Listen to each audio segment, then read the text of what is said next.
अभी फिलहाल एग्जाम्पल पे आए, न्यूमेरिकल। फर्ज करें जी क्यू डी, इसकी इक्वेशन है आपके पास -9p। क्यू एस है आपके पास -32 + 7p। इसे इक्वेशन 1 बोलेंगे, इसे इक्वेशन 2 बोलेंगे। आपको वो बोलता है कि तवाज़नी कीमत और मिकदार मालूम करें, पहला पार्ट। 2 पे वो आपको बोलता है जी ये फाइंड करनी है, तो आपने कहना है we know that market equilibrium Q D equal होता है क्यू एस के। ये तो पहले काम करवाया भाई, ये तो मेरा ख्याल किसी को कोई दिक्कत नहीं होगी ये निकालने के लिए। इनकी वैल्यूज पुट करनी है, 128 - 9p इक्वल -32 + 7p। सही कर लिए। वेरी गुड भाई, क्या बात है। ये पी वाले एक तरफ करने होते हैं और दूसरे एक तरफ। 128 + 32 160 इक्वल जी 9 और 7 16। तो ये पी निकल आया 10। जी सर। ये तवाज़नी कीमत है, इस पी के ऊपर बार लगा दें। बार का मतलब होगा कि ये तवाज़नी कीमत है। अब इस पी की वैल्यू को इक्वेशन 1 या 2 दोनों में सर से तवाज़नी का क्या मतलब है? इक्विलिब्रियम प्राइस, अच्छा। Put it in equation 1। मैं 1 में पुट कर रहा हूँ, तो 1 में पुट करें या 2 में, सिर्फ क्यू लिखते हैं, क्यू डी या क्यू एस नहीं लिखते, क्यू भी निकल आएगा। क्यू इक्वल आ गया जी 128 - 9 × 10। तो 128 में से 90 निकाल दिए तो ये 38 बचता है गालिबन। ये तवाज़नी मिकदार आ गई, इक्विलिब्रियम क्वांटिटी। यहाँ तक तो पहले पार्ट का सॉल्यूशन निकल आया। अब दूसरे पार्ट में इलास्टिसिटी फाइंड करनी है, ऑफ डिमांड।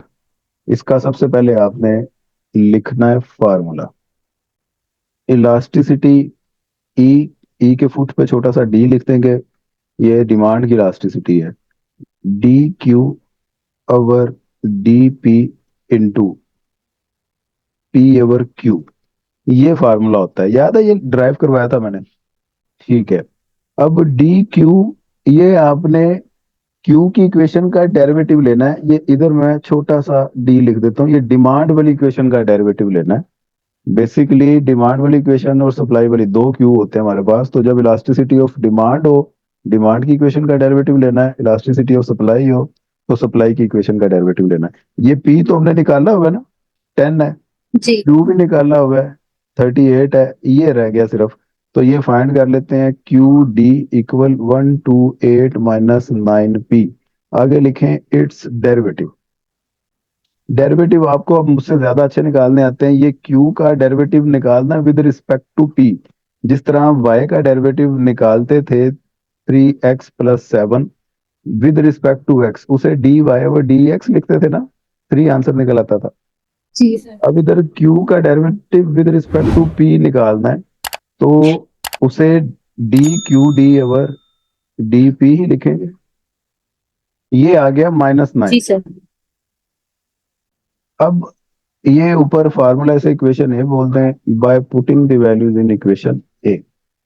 तो इलास्टिसिटी ऑफ डिमांड ये बन गया -9 इंटू 10 10 ओवर ओवर।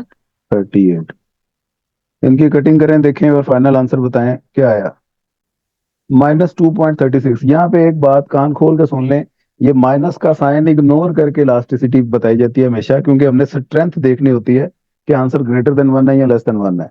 तो ये माइनस का साइन हमें ये बताता है कि डिमांड और प्राइस का नेगेटिव रिलेशन होता है, तो इस वजह से माइनस का साइन है। हमने रिलेशनशिप नहीं चेक करना, हमने इलास्टिसिटी की स्ट्रेंथ चेक करनी है, इसलिए बाय इग्नोरिंग माइनस साइन। तो ये आ गया 2.36 विच इज ग्रेटर देन 1। तो यहां से हमें ये चीज भी क्लियर हो गई कि जो डिमांड कर्व है वो मोर इलास्टिक है। ये इसने पूछा तो नहीं है एंड में लिखने के लिए, लेकिन आपकी अंडरस्टैंडिंग के लिए बता दूं, क्योंकि पीछे हम साथ ही थ्योरी का भी करके आए हैं, तो इस चीज का भी आपको आइडिया है। So demand curve is more elastic. अब आगे सप्लाई की बारी है।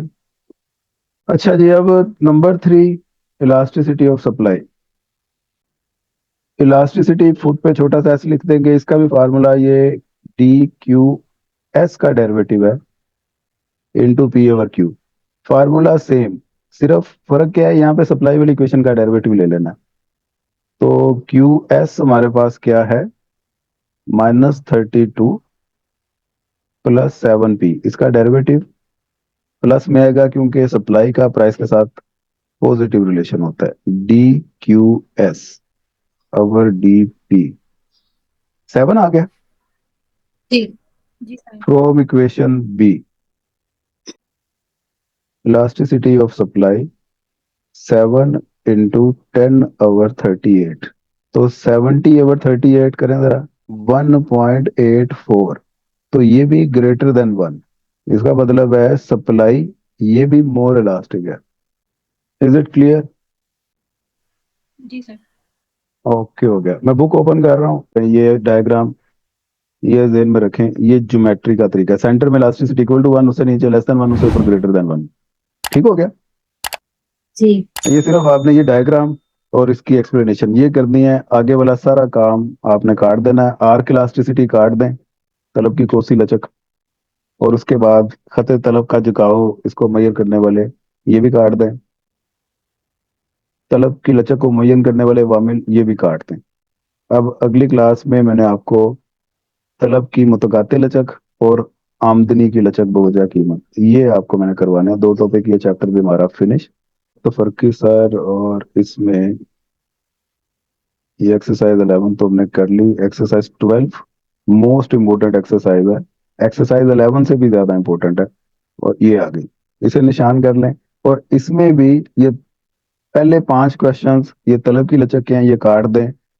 अगले 6 से लेकर 13 तक ये रसद की लचक के हैं, ये भी सारे काट दें। हमारे स्टार्ट होते हैं 14 से।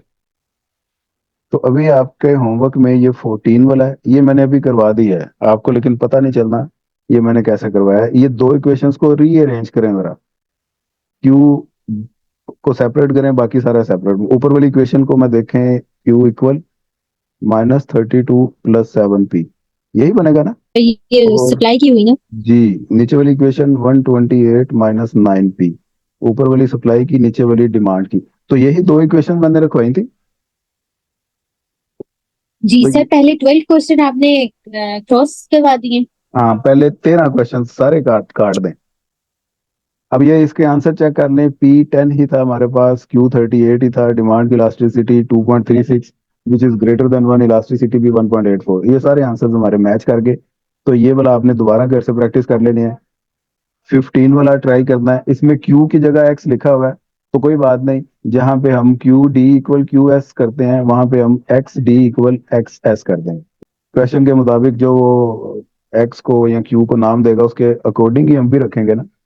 जी ये हो गया। 14 करना है, 15 करना है, 16, ये 3 करने हैं अभी।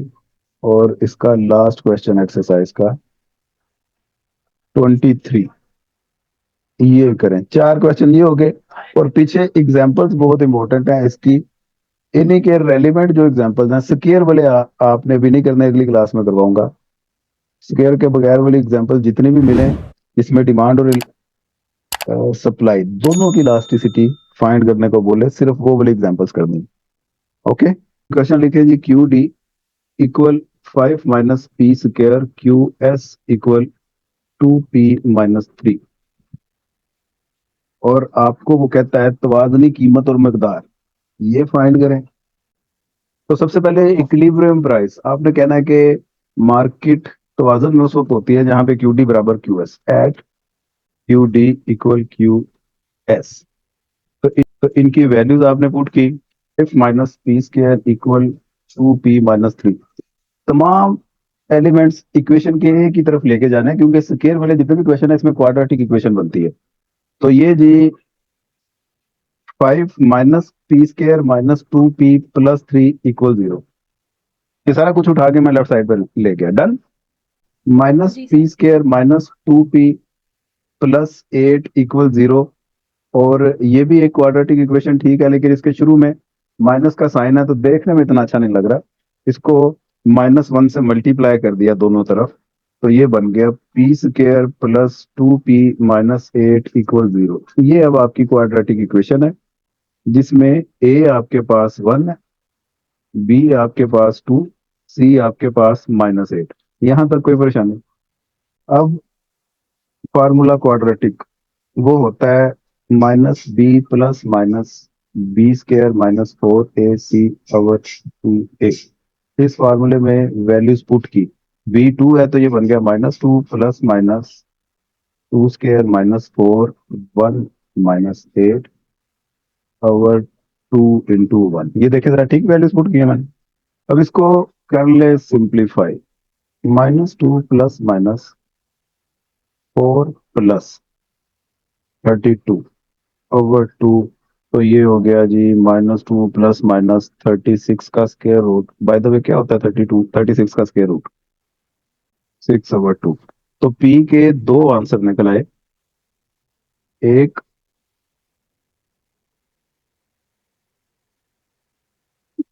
-2 -6/2, -2 प्लस 6/2। यहां से पी निकल आया -4, यहां से निकल आया 2। तो ये कीमतें दो निकल आई हैं, एक माइनस में एक प्लस में, और डेफिनेटली हम कौन सी वाली रिजेक्ट करेंगे? क्योंकि प्राइस कभी नहीं होती, माइनस में नहीं होती है। माइनस में नहीं होती, ये मैंने कभी नहीं सुना कि कीमतें माइनस में हो। ये हो गया जी। तो आगे आप लिखते हैं तवाज़नी कीमत p इक्वल टू 2 है। तो अब इस p को इक्वेशन 1 या 2 दोनों में से किसी एक में पुट करेंगे तो क्या होगा भला? से क्यू फाइंड होगा, क्यू की वैल्यू आ जाएगी। वेरी गुड, वेरी समझदार। पुट, तो जिसमें भी पुट करना है क्यू डी या क्यू एस में लिखना होता है, सिंपली क्यू लिखना होता है। 2 इंटू 2 -3, तो ये तो क्यू का सीधा सीधा आंसर आ गया 1। ये तवाज़नी कीमत और तवाज़नी मिकदार, p equal to 2, q equal to 1। आगे अब इलास्टिसिटी हमने फाइंड करनी है। ले जी, इलास्टिसिटी ऑफ डिमांड, तलब की लचक। तो इसका फार्मूला कौन लिखवाएगा मुझे? D q d over d p into p over q. तो d q d over d p ये फाइंड करना हमने। तो ये कहां से फाइंड होगा? डिमांड की इक्वेशन लिखेंगे, क्यू डी बराबर है 5 माइनस पी स्क्वायर। इसका लेंगे derivative, it's derivative Q d over d P -2p। अब यहाँ पे p की जगह पे इसकी वैल्यू पुट करनी है, तो d q d over d P -2 into 2 -4, और माइनस का साइन आपको पता है कि क्या कर देते हैं, इग्नोर। चलो वो इलास्टिसिटी में करेंगे। ये वाली इसे इक्वेशन 3 बोल दें, फ्रॉम इक्वेशन 3 इलास्टिसिटी -4 इंटू 2/1। तो ये तो -8 आ गया, जिसे फिर 8 आंसर इज ग्रेटर देन 1। तो डिमांड कर्व मोर इलास्टिक निकली है। Of supply D q s over d p into p over q. तो इलास्टिसिटी ऑफ सप्लाई ये आ गया जी 2 इंटू 2/1, 4 आंसर है। यहाँ पे एक्सरसाइज 12 में आपने आ जाना, क्योंकि 11 पहले ऑलरेडी हो चुकी है। ये रही 12। इसमें क्वेश्चन नंबर, कल वाले तो सारे हो गए हैं, 17 वाला भी मैंने करवा दिया। तो ये देखें जरा, इसके answer P Q E D S सभी के सेम आ गए। क्वेश्चन नंबर 18 करना है आपने, 19 20 21 22। ये 5 क्वेश्चन आज आपके जिम्मे है, और इनमें से बता दें कोई ऐसा क्वेश्चन है जो आपको लग रहा है कि नहीं हो सकता। क्वेश्चन नंबर 20 में देखें, अब ये पहली इक्वेशन तो ऑलरेडी सेट की हुई है, तो मैं पी के साथ माइनस का साइन है, ये मतलब डिमांड की इक्वेशन। और नीचे वाली जो इक्वेशन है आपने कहना है फ्रॉम इक्वेशन 2, इसको क्यू के लिए सेट कर लें, क्यू ओवर 20 इक्वल पी -1 है, और ये 20 से डिवाइड हो रहा है, उधर जाके मल्टीप्लाई हो जाएगा। तो -20 -20 पी प्लस 20, ये सप्लाई की इक्वेशन बन गई। हाँ।